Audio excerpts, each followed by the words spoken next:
Hey guys, it's me, Crazy Honda Chris here. I want to say congratulations on your brand new Honda Odyssey Sport. That's what we're sitting in right now, and I'm going to help you guys set up your vehicle for success to set everything up the way you want it. So let's do it, all right? First step is simply have your vehicle on and running. As you can see, we're in park right over here too as well, okay? That's very important because you cannot do anything unless your vehicle is in park. Now from there, we're at the home screen. We're going to select settings, all right? Now from settings, we're going to come down to vehicle. Then we're going to start from the top and work your way down to the bottom, all right?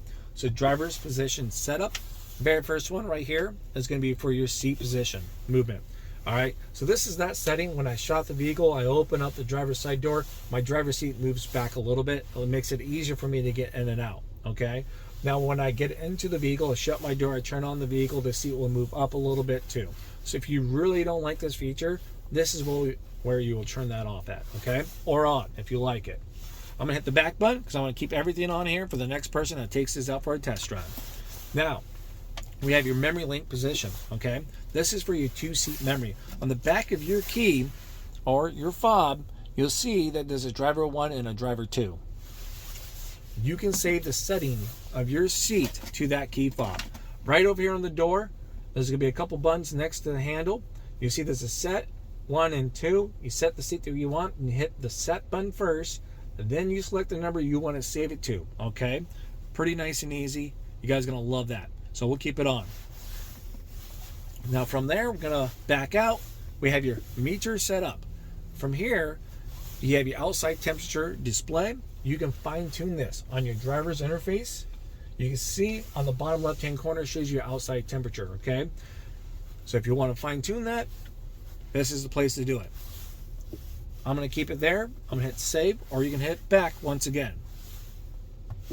Next, we're going to have your trip A and trip Bs. So if you guys are really big on your trip A's and trip Bs, this is where you're going to go at. These options you're going to have when every time you refuel or when you turn off the vehicle, it automatically resets that trip A or trip B. I'm going to keep it on the default here for you guys, so they can choose when they want to do it. Maybe those don't accommodate. Now we have your reverse shift. Right here, it's going to be a beep. So every time you put your vehicle into reverse, it gives you an audible or a little tone from that point to let you know, hey, the vehicle is in reverse, okay? Now you have your adjusted alarm volumes. This is like your buzzers, turning indicators, stuff like that, just anything that makes a sound, pretty much. How loud do you want that, or how quiet do you want that to be? I'm going to keep it on the default normal. I'll let you guys decide. Put it down below in the comments with these settings. What do you guys like? What you guys don't like? If you guys have any questions, okay? Now you have a turn-by-turn display right here. That's going to be great. Just kind of gives you a little turn-by-turns. Let's get out of there. Next thing we're going to have is your fuel efficiency backlight. This is going to be a visual. Up here on the driver's interface, you can see there's a white bar light up there, okay? This is a visual coach, pretty much all it does. Now, white bar goes from white to green when you're being fuel efficient, and when you're not, it goes green to white, okay? So if you're trying to level up your fuel efficiency game, that's a good coach right there. We'll keep that bad boy up. Now you have your rear seat reminder, okay?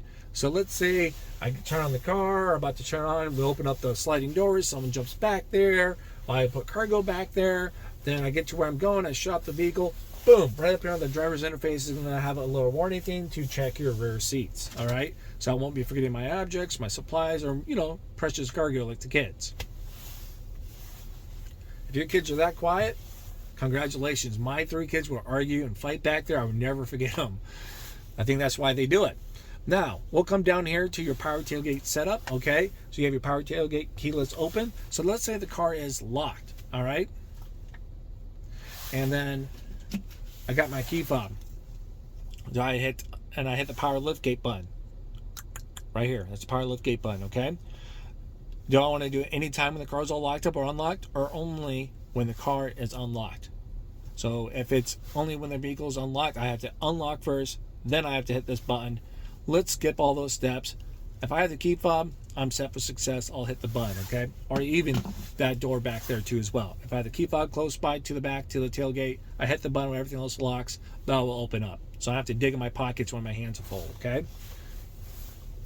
Then the next option, you see, we have your power tailgate open with the outer handle. Do you want it to be a manual or powered? So we'll keep it as a power tailgate. We don't want it off. We want to keep it on. Now we're going to come down to your keyless access setup, okay? Door unlock mode. So this is when you have the key fob in your purse, your jacket, your pocket, on your person. You walk up, you're so close with the key fob, you put your hand in the handle. All right? Do you want driver's side door to unlock or all your doors to unlock? Which one do you want? I'm going to keep it on driver just for the heck of it at the moment, so I have something to talk about later on. Now you can have your keyless access, light flash. You know, when you put your hand in the handle or when the car locks up, stuff like that, there's going to be a delay. All right. Now, since there's going to be a delay, you want the lights to flash to let you know, yep, hey, door is unlocked. Go ahead, Chris, get in. I'm going to keep that on so I can train my kids. As I'm training the kiddos there so they're not yanking on the door handles because there's a delay, I'm also going to give them another tool here. It's called the beep.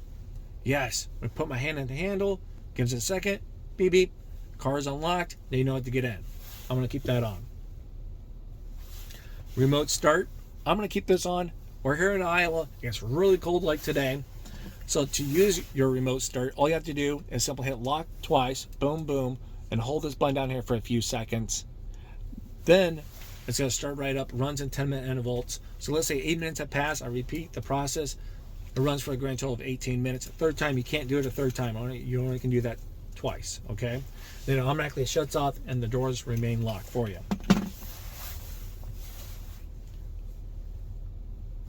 Now we're going to have your walkaway auto lock feature. This is when you have the key fob with you, right? It's in your pocket. You know, you never have to take your keys out of your pocket or your purse or your jacket if you don't want to. Now, I shut the vehicle, I shut the door, I had the key fob with me, I get 10 feet away, boom, it locks all of the doors. So I'm going to work, running errands, stuff like that. I don't have to second guess. Did I lock my doors? Did I not? I just know it automatically locks, okay? Let's say if you leave the key fob in the car, you cannot accidentally lock your keys in the car. It will not lock when this is enabled to as well from there, okay? Only way that you can lock your key in the car is if you take your second fob and you hit the lock button on the second fob. It's registering that you're purposely locking your keys in the car for you.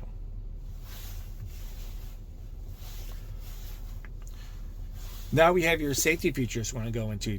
Now we're talking about your driver's assist system setup. You got your forward collision. You have your three stage that's going to warn you when you can hit an object in front of you. Okay, so let's say you're driving down the road and it says you're going to hit an object and it's going to display brake. It's going to warn you right there on the driver's interface. Then it's going to apply onto the brakes and it's going to try to stop you, okay, if you don't act fast enough. This is the distance that you can choose how soon you want it to tell you to do that stuff. I'm going to keep it on default because that's what Honda has it set to.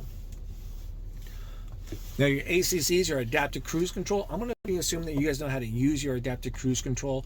I do go over it in my walk around videos. Check that out. I show you guys how everything kind of works out, okay?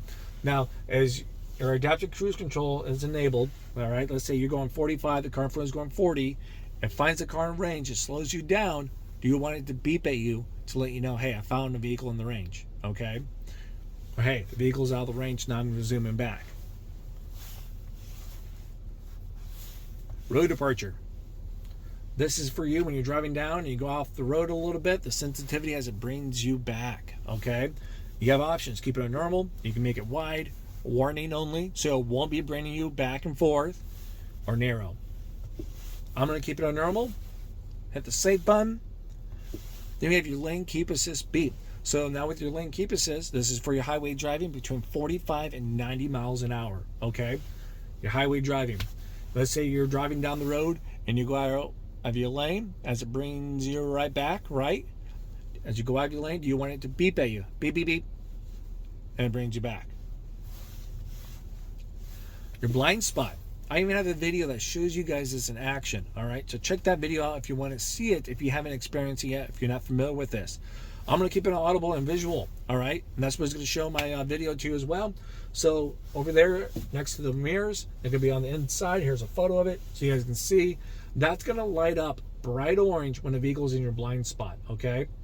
Now, it's not going to beep at you every single time someone's in your blind spot. You need to have your turning indicator on. While someone's in your blind spot, that's when it's going to beep at you. So why not keep it as audible and visual just because of that, all right? Come down here, you got your traffic sign.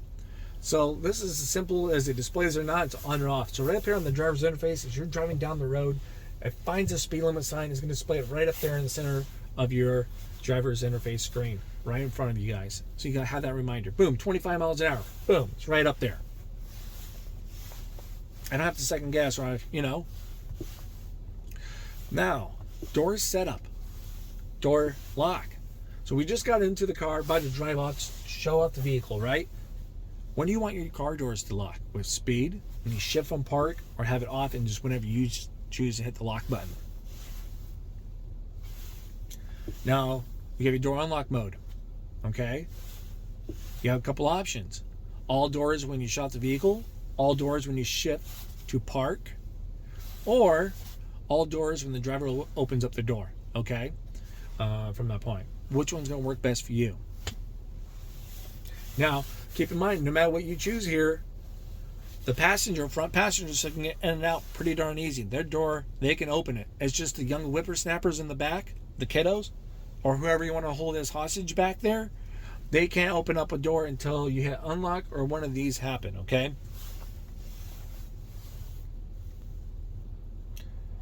You have your key right here. So this is on your key fob. So we're going to select unlock right now once. When you hit unlock once, you want driver's side door or all doors to unlock. Because now let's say if you hit it twice, boom, boom, you know, double tap, all doors automatically unlocked. So once again, you hit unlock once, you want driver or all doors.